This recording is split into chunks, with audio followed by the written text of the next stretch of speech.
Within just 1 week, pranksters here in LA have made 6 celebrities victims of what's called swatting, tricking emergency responders into sending a SWAT team to somebody's home. Joining us now to discuss this and more from Northern Virginia, Aaron Walker, a blogger who's a victim of swatting. And obviously we're not seeing Aaron's face here because he has had some threats. Tell us a little bit about what happened to you. I've been dealing with a year-long situation where I have been stalked and harassed. What happens is they do some kind of hacking or spoofing technique to make the police believe they're calling from your phone number, and they call up and say, "Hi, I'm Aaron Walker. That's my real name. Right.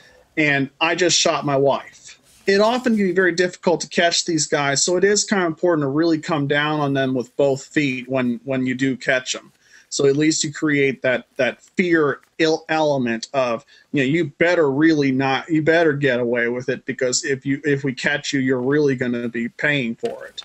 And so obviously, the harsher the sentence and the more restitution, the better. I mean, obviously it's not just about money. It is about recklessly endangering people's lives.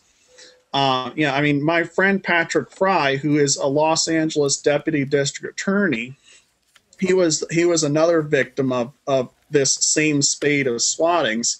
And when he came to the door, he happened to have a cell phone in his hand. And I could see very easily a police officer getting confused and thinking it might be a gun or something like that. And, and it could have ended up in a tragic shooting. And fortunately, the officers handled that professionally, and it did not end up being tragic. It was just harassing, And I'm sure he would say that he doesn't blame the cops. They got to do what they got to do.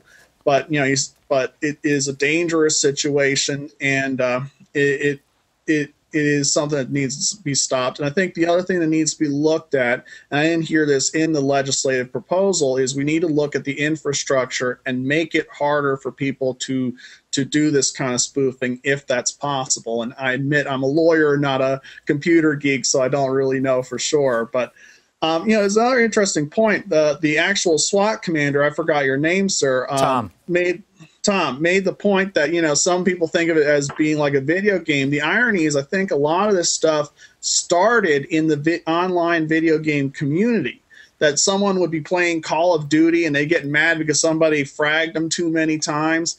And next thing you know, they go, okay, let's SWAT this person to get him back.